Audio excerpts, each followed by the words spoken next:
नमस्कार, मैं आपका कमलकांत शर्मा भाई, वार्ड नंबर 15 से। आज हम आए हैं अंशुल जी के घर। अंशुल जी की जो है वाइफ यहाँ पे जो है एमसी के इलेक्शन लड़ रहे हैं। आइए हम आपसे इंट्रोडक्शन करवाते हैं अंशुल जी का। अंशुल भाई राम राम। राम राम भाई। कैसे हो अंशुल भाई? बढ़िया बढ़िया भाई साहब, आप बताइए। बहुत बहुत बढ़िया भाई। अंशुल भाई, आपकी वाइफ जी जो हैं वो इलेक्शन में खड़े हैं, तो आप बताओगे उनके बारे में कुछ? हाँ जी, देखिए, मेरी धर्मपत्नी जिनका नाम नेहा है, वो यहाँ से वार्ड नंबर 15 से पार्षद पद के चुनाव के लिए खड़े हैं। जबकि हमारा वार्ड पहले तो मैं तैयारी कर रहा था, लेकिन महिला आरक्षित होने के बाद मेरी धर्मपत्नी ने ये कमान संभाली और वो बहुत ही अच्छे तरीके से यहाँ से चुनाव लड़ रहे हैं और आगे बढ़ रहे हैं। तो आपके मन में कैसे है इलेक्शन लड़ने की? आप पहले से ही एक्टिव हैं या अभी नया आपने सोचा कि मैं भी युवा में जाके कुछ नया करना चाहता हूँ? नहीं, मैंने कभी अपने जीवन में सोचा भी नहीं था कि मैं राजनीति में प्रवेश करूंगा। लेकिन कुछ समीकरण ऐसे बने, जैसे कि हमारे साथ कुछ हमारे भाई है जो जुड़े हुए होते हैं। तो ये ऊपर जो नेता बैठे होते हैं, ये युवाओं का इस्तेमाल कर लेते हैं। रैलियों में इनसे झंडे उठवाते हैं, नारे लगवाते हैं, लेकिन जब कार्य कराने की बात आती है तो इनको कार्य नहीं करवाते। इनके अपने घर के बाहर, अपने ऑफिस के बाहर बिठाए रखते हैं, लारे देते हैं इनको। तो जब वो युवा, मैं भी उन युवाओं में से था, तो जब वो युवा हमारे पास, हमारे साथ भी जुड़े थे, वो आते हैं हमारे पास कि भाई ये कार्य है हमारा, तो हमने सोचा कि क्यों ना खुद ही बन लिया जाए, क्यों ना खुद ही राजनीति को अपना लिया जाए। तो आप जैसे धीरे धीरे ज्ञान ले रहे हो इलेक्शन में, तो आपके साथ युवा साथी और सब जुड़े हुए हैं, तो आपकी तैयारी कैसे चल रही है? हाँ जी, युवा साथी भी मेरे साथ बुजुर्ग भी मेरे साथ, बड़े भी, सभी जुड़ रहे हैं और बहुत अच्छी तैयारी चल रही है। हालांकि पहला चुनाव है मेरा, सीख रहा हूँ धीरे धीरे, लेकिन मुझे पूर्ण विश्वास है जिस हिसाब से बुजुर्गों का आशीर्वाद मुझे मिल रहा है और युवाओं का जोश मुझे मिल रहा है, भगवान जरूर नैया पार कराएगा। तो आप डोर टू डोर भी कर रहे हैं, सारी जगह जा रहे हैं, तो आपको लोगों का रिस्पॉन्स कैसा मिल रहा है? हाँ जी, बहुत अच्छा रिस्पॉन्स मिल रहा है लोगों का। हमारे वार्ड 15 में लोग बदलाव चाहते हैं। अब देखना यह है कि उस बदलाव को कौन सा प्रत्याशी अपनी तरफ आकर्षित करेगा। दौड़ सिर्फ इस चीज़ की है, लेकिन वार्ड में बदलाव होना तय है। तो आप जो है क्या कुछ नया करेंगे एमसी बनने के बाद? आप जीत जाते हैं तो आपके मन में क्या विचार है, क्या नीतियाँ हैं आपकी, आपके क्या व्यू हैं इस चीज़ को लेके? देखिए, साफ सुथरी सी बात है। आज मैं झूठे जुमले दे दूं, जैसे कि पहले दिए जाते थे लोगों को, तो मेरे में और पूर्व पार्षदों में कोई फ़र्क नहीं रहेगा। मुद्दे जनता के ऑन द स्पॉट होंगे, जो जनता कहेगी वैसे ही होगा। क्योंकि साल दर साल बाद यहाँ पे मुद्दे बदलते रहते हैं, यहाँ के हालात बदलते रहते हैं। जैसे पहले कह दिया गया था कि हम सभी गेटों के बाहर बस, प्राइवेट बस जो चलती थी उसका स्टॉपेज करेंगे, वो नहीं हुआ। हाल फिलहाल ये कहा गया था कि कैमरे लगेंगे सभी पुराने शहर के बाहर, वो नहीं हुए। तो मैं अगर ऐसे ही झूठ बोलूँ तो मेरे में उनमें फ़र्क नहीं रहेगा। जो जनता कहेगी, जो मौके पे कहेगी, वो जनता का कार्य किया जाएगा और 24 घंटे करा जाएगा। कोई ये नहीं है कि फ़ोन को एयरप्लेन मोड पे लगा के और अपना सैटरडे संडे बाहर बनाने चले गए। 24 घंटे, सातों दिन जनता के बीच में रहा जाएगा। तो आपकी वार्ड की समस्याएं क्या हैं? मतलब छोटी मोटी बड़ी कुछ ऐसी कोई समस्या है जो लोग आजकल परेशान हैं इन चीज़ों से? देखिए, सबसे मुख्य समस्या तो हमारे वार्ड की पानी की है, गंदे पानी की है। यहाँ के लोग गंदा पानी पीने को मजबूर है। बच्चे के पेट में इन्फेक्शन रहता है, बड़े बुजुर्ग बीमार रहते हैं। तो सबसे बड़ी प्रॉब्लम हमारे वार्ड में गंदे पानी की है, जिससे निजात पाना बहुत ज़रूरी है, क्योंकि अगर यही समस्या चलती रही तो आगे बहुत विकराल रूप लेगी। ये जो पानी की समस्या है खाली आपके एरिया में है कि आगे भी और दो चार एरिया में है ये? देखिए, दूसरे एरिया का मैं तो क्यों कहूँ है या नहीं है, मुझे नहीं पता। मुझे तो अपना पता है, क्योंकि मेरे बेटे के भी पीछे पेट में इन्फेक्शन हुआ गंदा पानी पीने की वजह से। और भी जैसे कि मेरे को लोग मिलते हैं, कोई कहता है भाई मेरा फलाना बीमार हो रहा है, मेरा फलाना रिश्तेदार बीमार हो रहा है, तो यही पता चलता है कि पेट में इन्फेक्शन हो रहा है उनके। तो ये गंदे पानी की हमारे वार्ड में तो है, मैं दूसरे वार्ड का कुछ कह नहीं सकता।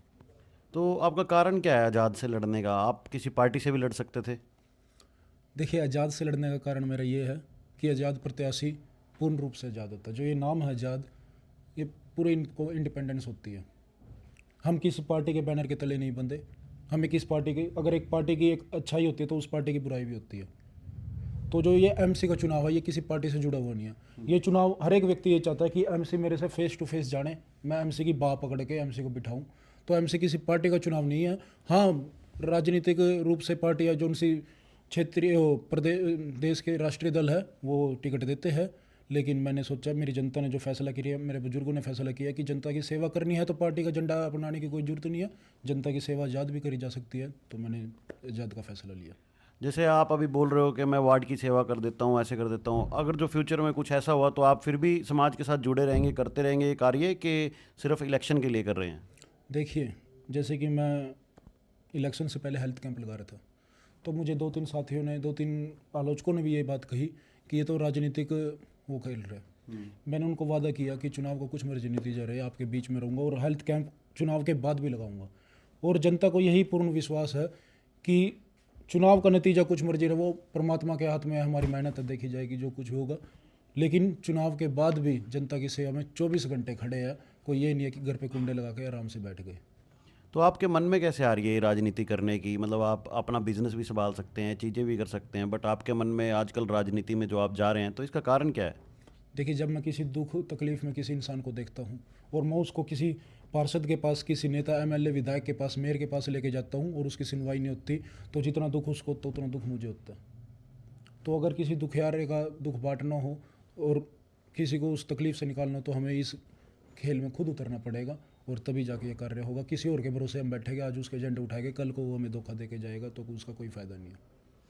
आपके वार्ड में जो है, मैंने देखा कई स्ट्रीट लाइट में भी प्रॉब्लम है, तो आपने वो अभी चुनाव के चलते चलते या पीछे कुछ इसमें सहयोग दिया कि अभी आप इसके बाद करेंगे, जीतने के बाद आपका मन में है?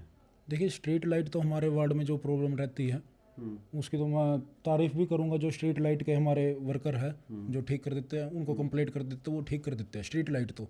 हाँ, जो सीवर की प्रॉब्लम है, उनको आप कितनी मर्जी बार फ़ोन करते रहो, वो प्रॉब्लम जल्दी सोल्व नहीं होती। स्ट्रीट लाइट की हो जाती है, उनकी मैं तारीफ़ करूँगा इस चीज़ की। तो आप वैसे जनता से जुड़ने के लिए कैसे संपर्क में रहते हैं सब, जैसे काफिला चीज़ें और ये सब, तो आपके पास ऐसे कैसे जुड़े रहते हैं लोगों से? देखिए, मैं ये जाटा मोहल्ले का निवासी हूँ, यहाँ का बेटा हूँ, किसी का भाई हूँ, किसी का पोता हूँ। तो हमारे तो सीधा घर में एंट्री होती है, ये नहीं बाहर घंटी बजाई करके और उसके बाद सीधा आके लोग जनता बाह पकड़ के बाहर निकाल लेते, कहते बेटे उरा फलाना काम है, वो काम करा, तो वो काम उनका करवाया जाता है। आप कल को जीत जाते हैं तो आप किसी पार्टी में शामिल होंगे या फिर आज़ाद ही रहेंगे? कुछ मन में है ऐसा कुछ? फ़िलहाल तो इसके बारे में हमने कुछ सोचा नहीं। फ़िलहाल हम अपनी जीत की तरफ देख रहे हैं, उसके बाद देखेंगे क्या समीकरण बनेंगे, वो मौके की वो बताएगी, जो कुछ भी मौके का वो होगा। हमारे जो बुजुर्ग है और साथ खास तौर पे जो मेरी टीम है जो मुझे जितवाएगी, सबसे पहले उनसे पूछा जाएगा, उन जनता से पूछा जाएगा कि आप बताओ कि अब क्या करना है। क्योंकि आज मैं जीत जाऊं, क्योंकि कुछ तो है, ये एक पार्टी की तरफ, कुछ है दूसरी पार्टी की तरफ, और कल को मैं अपनी मर्जी से कहीं मर्जी चला जाऊं, पलटी मार दूं, तो वो उनके साथ धोखा होगा। आपको इलेक्शन लड़ने में कुछ चुनौतियाँ आ रही हैं? हाँ, चुनौतियाँ तो बस थोड़ा एक्सपीरियंस कम है इस चीज़ की आ रही है, और उसके अलावा कोई चुनौती नहीं है। तो ऐसा तो नहीं आज आप मतलब कल को जीत जाएं और जो आप ये बोल रहे हैं कि मैं कर दूंगा और ये वो, फिर आप इन चीज़ों से भाग जाएं? कोई ऐसी गारंटी दोगे जनता को? देखिए, मैं ऐसा इंसान नहीं हूँ। मेरा मानना यह है, जब इंसान एक दूसरे इंसान से नज़र ना मिला पाए तो वो इंसान मर चुका है। अगर जो मैं कल को कार्य नहीं करूँगा, अगर मैं किसी से नज़र नहीं मिला सकूँ, मेरा ज़मीर मर जाएगा, मैं छोड़ दूँगा, ऐसा कोई बात नहीं है। अंशुल जी, आपकी सोच जो है बहुत अच्छी है। फ्यूचर में हम आपको बेस्ट ऑफ लक करते हैं। और आप आखिरी टाइम में हमारे व्यूअर्स को, जनता को कुछ बोलना चाहेंगे? हाँ जी, देखिए, मैं तो आप सभी हमारे जो भी दर्शक हैं उनसे यही आग्रह करूँगा कि मैं एक आम घर का लड़का हूँ। मेरे परिवार में कभी कोई राजनीति में सक्रिय नहीं रहा, कभी भी किसी को एक पंच तक के चुनाव लड़ने का एक्सपीरियंस नहीं है, और मेरा एक छोटा सा परिवार है। कोई ऐसा नहीं है कि मैं सभी जो कुछ भी कल को एमसी बनता हूँ या राजनीति में करता हूँ, मैं अपना परिवार ही भरूँगा। क्योंकि मेरी धर्मपत्नी चुनाव लड़ रही है, कल को अगर वो एमसी बनते तो वाजिब सी बात है कि भाई वो तो किसी सरकारी जॉब या किसी सरकारी उसमें जुड़ नहीं सकती। तो यही कहूँगा भी जनता के बीच में ही हूँ, आप जहाँ कहोगे आपके घर के चौतरे पे बैठ के आपका कार्य कराया जाएगा। और जो कि एमसी की फुल फॉर्म है, क्योंकि जो हमारा ये पुराना क्षेत्र है, ये एक ग्रामीण क्षेत्र है, वार्ड 15, तो यहाँ पे जो एमसी की फुल फॉर्म बाकी जगह तो ये रहती होगी कि म्यूनिसिपल काउंसलर, लेकिन यहाँ पे हम इसकी परिभाषा को बदलेंगे मारा छोरा। लोग ये कहेंगे कि मारा छोरा, एमसी नहीं मारा छोरा, वो फुल फॉर्म होगी। धन्यवाद। धन्यवाद सर, अंशुल जी, बहुत बहुत। आप अपना वार्ड नंबर और लोगों को धन्यवाद हमारी ओर से भी, व्यूअर को देखने के लिए। अंशुल जी, आपका बहुत बहुत धन्यवाद इंटरव्यू देने के लिए, हमारे लिए समय निकाला। सो अंशुल जी, बेस्ट ऑफ लक। धन्यवाद जी। ओके जी, धन्यवाद।